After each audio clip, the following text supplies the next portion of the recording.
we want you to have more skilled workers, upgrade your economics and lifestyle, so we can decrease this kind of poverty at the borders. Is ASEAN able to deliver on its promise of solidarity and capacity building? Malaysia's interest, ASEAN interest, regional interest is protected.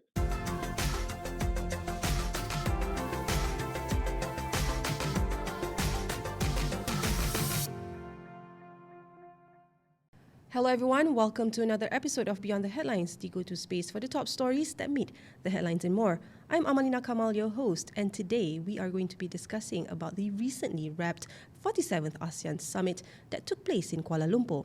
Now, the 47th ASEAN Summit marked another pivotal moment for the region as leaders chart the course for ASEAN's next decade of growth, stability and cooperation. Now, over the past few days, the Malaysian capital once again became a stage for global diplomacy, where regional priorities met global realities. Now, from economic integration and digital transformation to climate resilience as well as regional security, this year's summit carried the theme Inclusivity, Sustainability and Prosperity, underscoring Malaysia's vision as ASEAN Chair for 2025. And while political tensions and global uncertainties continue to shape the region, ASEAN's collective message remains clear: unity, neutrality, and shared progress. As ASEAN celebrates new milestones in inclusivity and development, Malaysia's leadership has also rekindled its diplomatic role on the global stage, reflected through how the country mediates conflicts and navigates economic diversity of the bloc. Of course, Malaysia's chairmanship of the 47th ASEAN Summit in Kuala Lumpur, which took place early in the week, has been nothing short of historic. We saw a lot of breakthroughs, a lot of landmark achievements, and one in the form of Timor-Leste entry into ASEAN. Now, the admission of Timor-Leste was described as a moment of renewal that completes the ASEAN family. Of course, it brings, the question of how this particular membership would signal ASEAN's inclusivity in practice, and having to also understand that this is the first new ASEAN member in over 25 years, right, Doctor? So is ASEAN able to deliver on its promise of solidarity and capacity building? How can the bloc actually ensure that this particular expansion actually strengthen us rather than straining us further when it comes to regional equality and cohesion? Well, people always underestimate Timor-Leste, but bear in mind, Timor-Leste is actually have three important things for ASEAN. First, in terms of tourism, their situation as like an island, and just beside this Indonesia, which is a very, I can say, untouchable in terms of tourism industry, will be gain one for ASEAN. Gas and oil at Timor Sea, which is Australia, nobody, and already have the bilateral agreement between Timor-Leste and Australia to do the exploration. And I do believe because of this, ASEAN believe, why not include them in this? Because they have a potential. And I think also the government of Timor-Leste worked very hard for the past 20 years to prove to ASEAN they can be part of it. And of course, they need capacity building, definitely. However, I believe Timor-Leste have more capable to bring themselves in ASEAN after I saw how they react after we were accepted in ASEAN. Now, of course, we're talking about this within the context of having to understand that ASEAN faces an actual real test here. We say we throw the slogan of no one being left behind, but we really want to have it reflected in action and not just being in the form of a slogan itself, right? And having to look at Timor-Leste, correct me if I'm wrong, the GDP per capita is really far below ASEAN average, and that begs the question of how can we ensure that a developing, resource limited nation is also able to thrive like us. That's why they are in tears when they're being accepted in ASEAN, because this is where their country can expose to the free market of ASEAN. Before this, they can't. Now, they can invest, they can go, and people can come to their country. This is what they want. And bear in mind also, very important for ASEAN that we have an ASEAN economic community. So now Timor-Leste is part of it. So they are entitled for AKIA, AFAS and all that in terms of services, in terms of goods, non-tariff barriers, and all this kind of thing. Despite, of course, there is a difficulties. Of course, there is a difficulty for them because they are new. However, the first doors for them is already open. And I do believe Malaysia, Singapore and other countries would like to go and invest. Among the first investors, I do believe that. Yeah, but we also saw Malaysia's mediation of the Kuala Lumpur Peace Accord between Thailand and Cambodia, right? And it was one of the summit's defining achievements as well. But beyond security, peace paves the way for joint development and cross-border prosperity. And from a development law perspective, right, how can ASEAN institutionalize this particular model that ensures peace processes actually translate into shared social and economic gains for the local communities? Okay, Thailand and Cambodia, they have a long misunderstanding since 1,000 years ago because of the dynasty, Ayodhya, whatever it is, and also France, that give them more problem after that.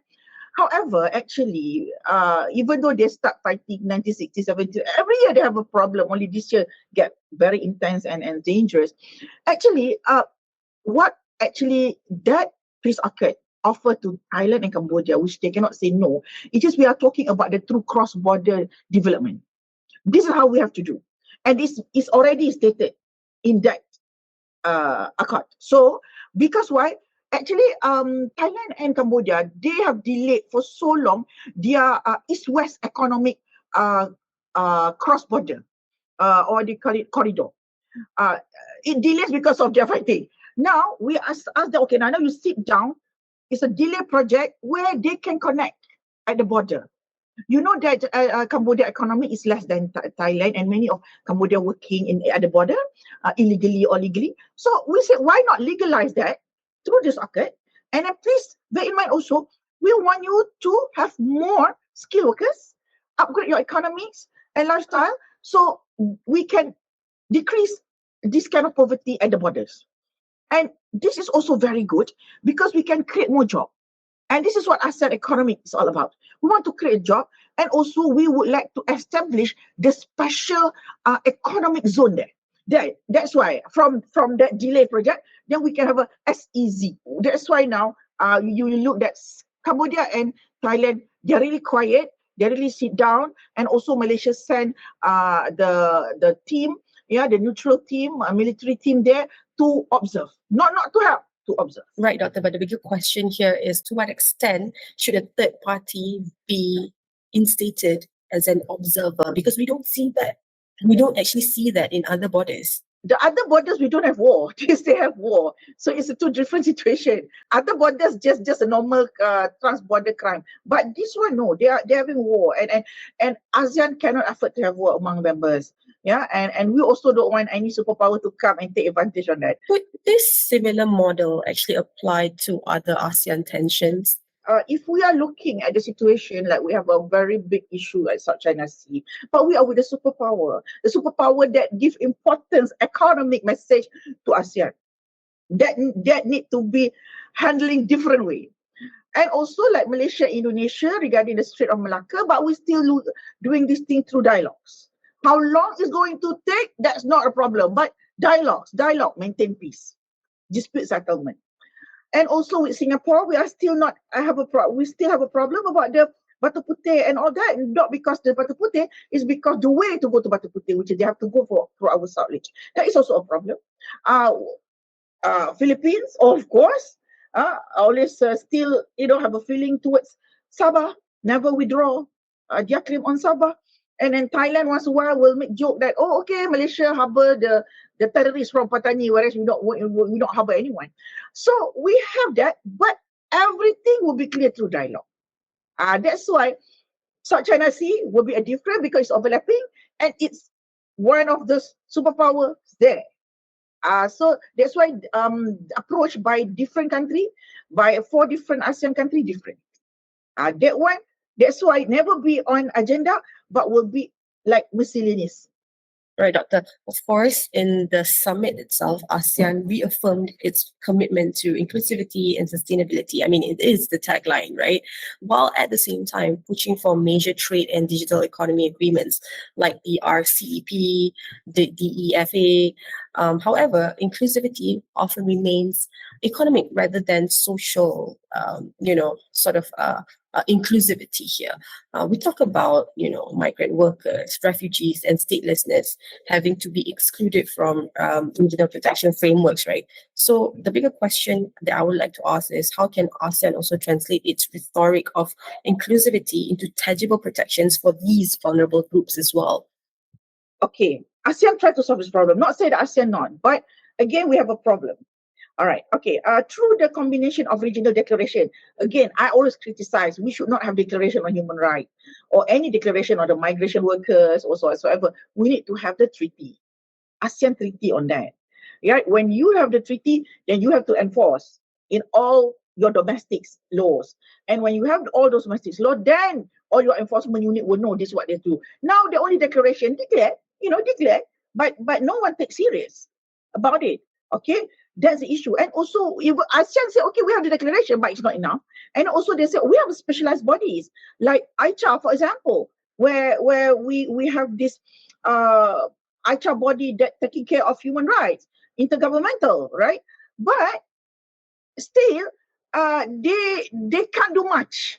They can't do much because they are just have their own. They are not during ASEAN summit. They have their own conference outside of the summit. So they just only give ASEAN Secretariat their reports. You see how weak it is. And then also there is multi stakeholders when it's come to this situation. The challenges that the ASEAN face is remain to the non-interference. This is our problem. Yeah, I take one example. This happened in Cambodia, where government of Cambodia failed to pay China debt. So they have to give the Sihanouk Veil. Okay, we know about it, but none of ASEAN countries say, Cambodia, you can't do that. No, because it's happened between Cambodia and China. So Cambodia failed to pay, China took Sihanouk Veil. When China took Sihanouk Veil, they want to clear all those villages there because they want to take the land. And there are so many human rights body and also people and also volunteers who show their disagreement. Because for them, where these people want to go? And this is all almost their insights issues, yeah.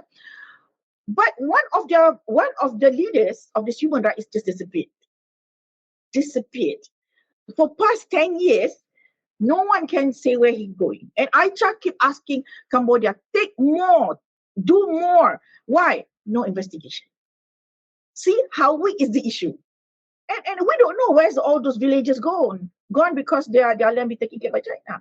So this is how I want to tell you that there's a matter that ASEAN tried very much. The non-interference is still the weakness of it because we not interfere. We cannot do it.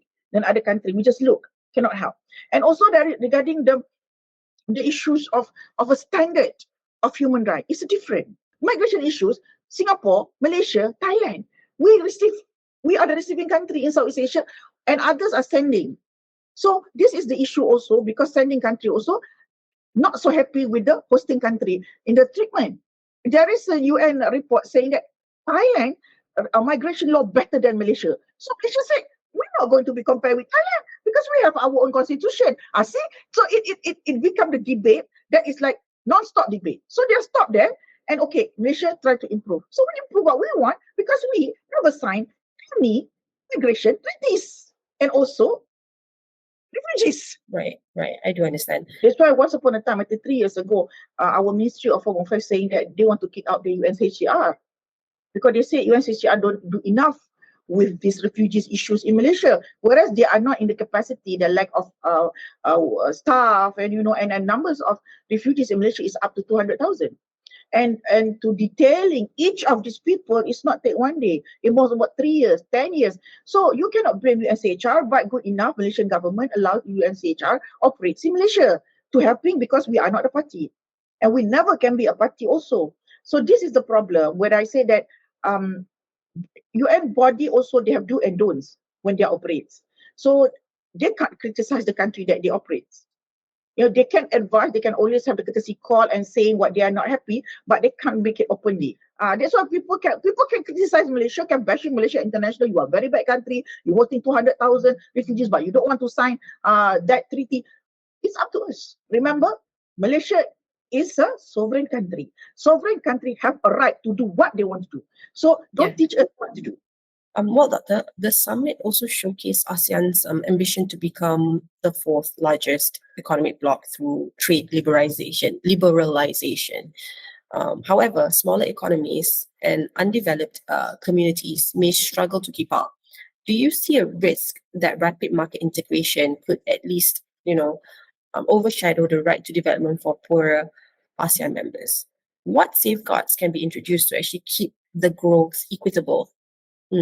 Is there any risk? Yes, because the rich getting richer.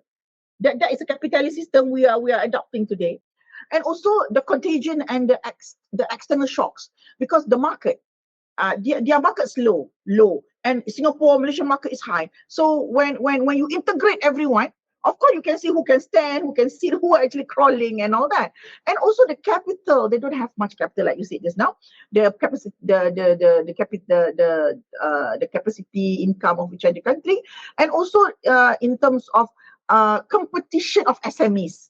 This is where ASEAN got a problem in terms of the quality of products, the production. And that's why until today we never have one uniformity on the food security or food safety in ASEAN, because the way it's a SME's production is different for each country. Okay, not all countries have the ISO to do the production. And this is also, you can see the tariff barriers, lack of tariff barriers, and also in terms of non-digital adaptation. Okay, some country like Malaysia, Singapore, even Indonesia, Thailand, Philippines, we already use the VAT for the custom, so which is electronic one from Europe to Malaysia, we know already.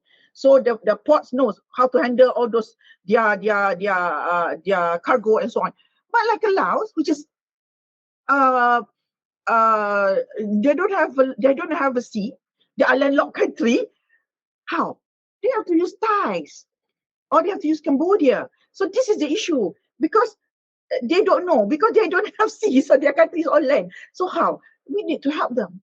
This is where the capacity building. I always say that the best way for ASEAN is capacity building. But how to do capacity building? The country that have more money have to sacrifice a little bit to help the neighbors, because we are in the same block. Right. It also comes at a time where Malaysia is pushing for the Madani diplomacy concept, right? Which is reinforced through meetings with the IMF and global partners. Focus on, obviously, fiscal reforms and sustainable development. However, what are some of the legal or financial mechanisms that ASEAN could adopt to better support the SGDs and the equitable growth push here? The sustainable development growth, particularly for members that still rely heavily on external aid or at least informal economies. And look, how many of ASEAN countries rely on IMF? Laos, yes. Cambodia, yes. Myanmar, no, because they isolate themselves. Where previously Indonesia, yes. Thailand, yes. Philippines, yes. The only country in Southeast Asia who do not have IMF, that is only Malaysia, Singapore, and Brunei. Okay, Malaysia never got any help from IMF, but we do through World Bank.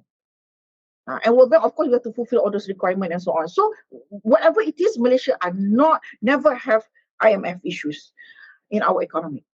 This is the problem, because IMF, that this country get the money, they always have to put the additional, I can say that conditionality. This is killing the country. Look at Indonesia. When they once upon a time, they took IMF back in 1997, when they have this kind of reformation and issue. 5 million kids don't go to school. We call it generasi yang hilang. And they are all now back for early 40s or end of age of late 30s. Because at that particular time, they don't go to school because government cut the initiative to go to school, budget for hospital. This is the crazy of the IMF. This is the one that we don't want to talk. But if you look at the Action Secretariat, there is always a report on IMF on each ASEAN country and ASEAN Secretariat looking on it. And it's getting more worried. Yeah, getting more worried. With the expansion of China in all this poor country, they are conquer this country. So it's not good for our neutrality, our centrality, not good. We have that. So that's why, if you ask me about the financing SDG and sustainable development growth, we need to go back to the basic about the poverty. I'm just trying to highlight that because the UN at least estimates ASEAN needs about 210 billion US dollars yearly to meet the SDGs, right? So how can we look at fiscal discipline and balance it with sustainable growth within the capacity of each nation? ASEAN struggling with the poverty. SDG is like far away from being fulfilled. But we're trying. Okay. Is there room to at least develop or widen financing frameworks or social funds within the ASEAN context? ASEAN doesn't have ASEAN Development Bank or ASEAN Bank to help each other. We do have the only Asian Development Bank, which is based in Manila, which is for the Asia, not ASEAN only. You can get the help from them. But how long? So they give not much like IMF. But IMF will give you more interest. The bigger money, the bigger interest. So this is a problem. So that's why ASEAN Secretariat, through all the chairmanship every year by the different people, they are trying using ASEAN Economic Community model to give the chance to all ASEAN country the free movement of goods. So at least among ASEAN country, people like Cambodia, industries from Cambodia, from Laos can go to all ASEAN country without any problem, because it's a free market movement. Okay, and also we giving the free services. That's why now you see there is you don't be surprised to see Malaysian lawyer in Myanmar, Indonesian lawyer working in Kuala Lumpur, right? We start thinking, hey, can you practice? They not practice, but they do conveyancing work. So meaning services, you can have it. Even cross-border services, you can become MC in Kuala Lumpur when they have event in other country if they really need you. There's no problem. Now with AI and so on, as if that you are there, but you are in Malaysia. This is how the services level in ASEAN at this moment. And also regarding the investment, that's why the investment is of AKIA is a very, very important, that's stressed by the ASEAN Secretariat. Because why? No investment means no job. No job means low economy. So we are trying very much, and sometimes many people look down. We don't want to go to Laos because they are very least developed. No, don't look down to them. In Savani Cat, for example, there are so many Malaysian company in Singapore company. They are invest there for the energy, which is supply electricity to Thailand.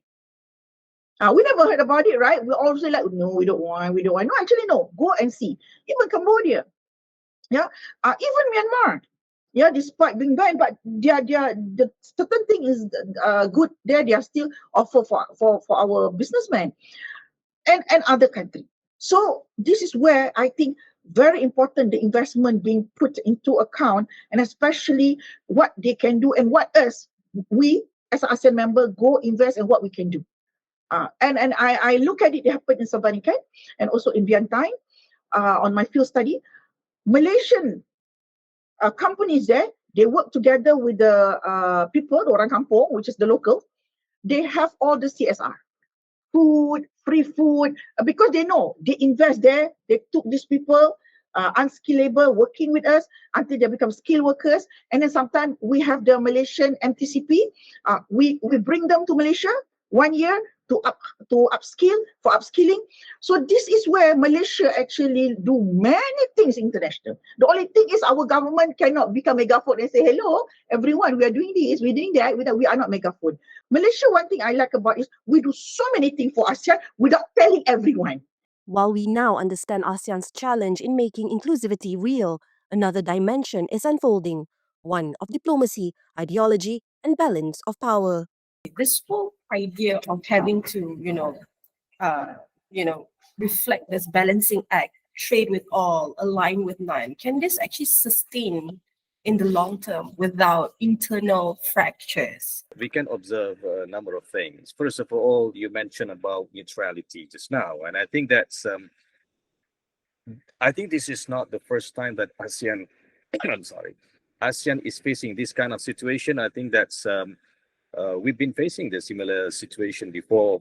For example, during Cold War era, in which there is an intense rivalry between the superpowers, and we have ASEAN countries grappling with what is going on geopolitically.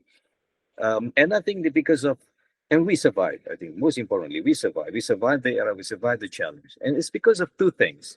First of all, is the collective wisdom of the ASEAN leaders. I think that matters a lot. We have ASEAN way of doing things, and we have wise leaders in ASEAN countries, in Malaysia, for example, during that time, who make right decision. And one of the things that they did before is an act of balancing between competing interests. First of all, to make sure that we protect our national interests and everybody's interest. I mean, each country is always actually prioritizing their own interests, but at the same time, they also have to take care of the interests of other, big power, the superpower that existed, that is keep coming to this region and try to, push their agenda here. And I think the act of balancing between, especially two big powers, and during Cold War, during United States and Soviet Union, and right now we have United States and China, the wise approach or the judicious approach of leaders in ASEAN managed to go through or to navigate the complexity of the geopolitics today. And I think that into this context, Prime Minister Anwar Ibrahim has done this very well. I think that he was playing a very good role as a host, but at the same time, he also makes sure that Malaysia's interest, ASEAN interest, regional interest is protected. And we are, I would say, the policy of hedging between two big powers. So to make sure that we are not being sided too much or to lean too much on the left side, on the right side. And at the same time, to make sure that national interest is preserved, is protected, is advanced, and we secure the national objective. But actually, there is another subtle politics. I call this the private politics. So I think this is where the real discussion, real decision is taking place. For example, when Donald Trump came to Malaysia and he invited PMX to join him in the Beast, and there was a private discussion there. We do not know what's going on in there until somebody is going to say something about it. So this is another level of politics that we don't see. So what we can see right now is that the wise decision of the leader, ruling government or the government of the day is very important. And I think that ASEAN leaders in collective has this wisdom, and they can navigate this complexity of geopolitics today. Perhaps we can actually look and zero in on Malaysia's peace diplomacy efforts as well. Before we go into the KL Peace Accord that was obviously delivered during the summit, because you mentioned that Prime Minister Dato' Sri Anwar Ibrahim also was invited by Trump himself to join in his ride from the airport, from the runway strip to the venue.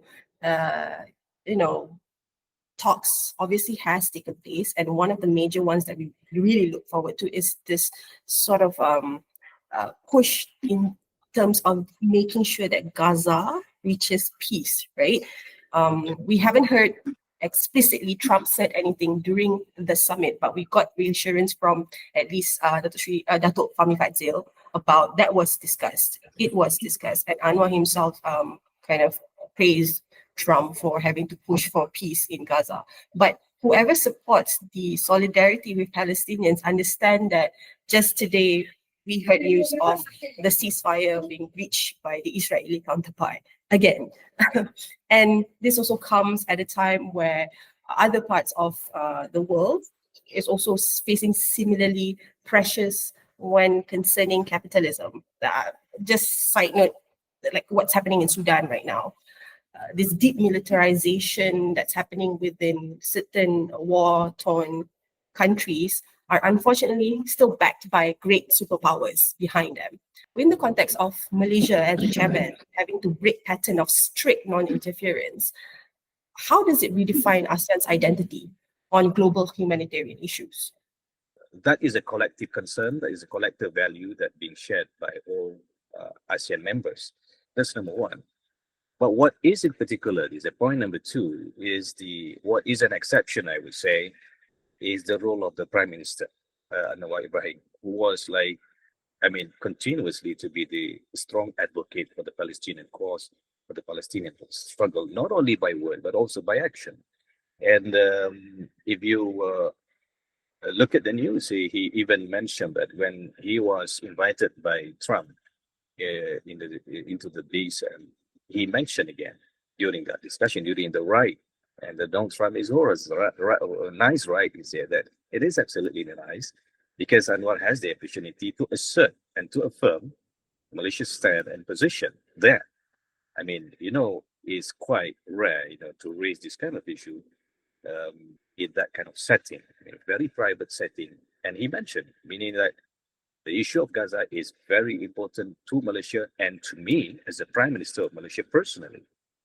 So I think this is where I mentioned something like we have the two levels of politics here. One is a public polity, something that you read in the news, something that you read in the newspaper, and everybody knows it. And a private polity, that is a private discussion of leaders to decide on things, to emphasize on values, which involve policy choice, for example. So whatever Trump is going to say, whether he listens to it or not, it doesn't matter. But we make our position clear, I think, in that context. That is actually make as an exception. We don't pay lip service. We act on it. And we put our commitment and determination to do that. And it is proven, not only just we say it by word. If we are given the opportunity, we would play the role. We would play an effective role, even though we are a junior nation of the international community, but we play our role very well. It's not the first time that we did this. I think Malaysia has done this also in the case of the Southern Philippines. And then we are brokering a deal, and a peace deal also in the case of Thailand, in the case of the conflict in Southern Thailand and Patani issues. And now we are talking about Thailand and Cambodia. And I think we should and as a good example, we managed to settle the conflict in so-called ASEAN way. And we are reasoned together, and we try to achieve things together, and we enjoy the peace, even though we are supposed to be a most conflictual situation around the world because we are so diversified. We are so diverse in terms of the ethnic group, culture, religion. Our region is a good cocktail for the conflict, but the leadership, because of the wisdom of the leadership, I think we can achieve this very well. Not only that, we also can extend this kind of wisdom to other regions around the world. I think that's the lesson we can learn from this. I suppose under Prime Minister Dr. Sri Anwar Ibrahim's Madani government, his philosophy has always been deeply rooted to, compassion, moderation, and justice, right? But the justice aspect here, sorry to be the devil's advocate here, but the justice aspect here is rarely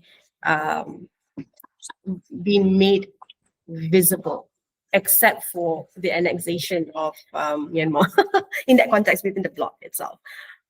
So in a sense of, within the context of countering extremism, populism, and polarization of ideology here, how can we fare better, especially when we talk about matters within the region and how it translates across to other parts of the world? Because Malaysia is, again, a small nation, but small nation with big ambitions. You mentioned about the concept of justice. Malaysia translated in the terms of the justice for the Palestinian, for example, in the context of global community or people in Palestine. But in the region, we talk about everybody in the region, in the Southeast Asian country, must respect justice, must upheld justice. We do have a conflict, we do have grievances, for example, that we need attention to. In the case of Patani, in the case of Myanmar, in the case of Rohingya, Malaysia speaks about that. And we have the discussion about this from time to time continuously. And I think most importantly, we continue engage with these conflicting parties. So that is, I would say, the practice of the principle, rahmatul lil alamin, compassion. We become compassionate to everyone in Southeast Asia. We take care of them. And wasatiyah is another, moderation. And of course, there are certain group that is extreme, try to do things beyond than the mainstream ways or the constitutional way of doing things. So by having this understanding or awareness about moderation, definitely we can prevent ideological fragmentation or extremism, radicalization, and so on. And also, it's also involved justice, trust, respect, and well-being, which is part of the Madani approach. And I think these values are very, very important to strengthen ASEAN even more. And I believe that Malaysia, with the support, a collective effort from all agencies, all ministries in Malaysia, especially Ministry of Foreign Affairs and all its agencies, Ministry of Home Affairs, and everybody who's involved in this, they make sure that the agenda of Madani can be translated very well in the context of ASEAN. Just to reiterate the need for this particular discourse, even after the summit had ended, is because obviously we will see the change of leadership soon, right? I mean, for the next round. And obviously it's already being handed over to the Philippines now. So what would be Philippines, like, I suppose, big role right now, having to continue whatever Malaysia has paved the way, you know? There would be a change, definitely. Philippines has their own mindset on certain things. They have their own way of dealing with things, especially in the context of dealing with the superpowers, dealing with the United States, dealing with China, and so on. Definitely, there would be a change in that sense. But I believe, being ASEAN, as an organization, we survive what is the upheaval, the global upheaval. We survive geopolitical games in the region, and I think Philippines will continue upholding ASEAN values. And I think by doing so, then we can be a strong organization. We can be a strong region in a fragmented world that we are facing today. Peace, partnership, progress.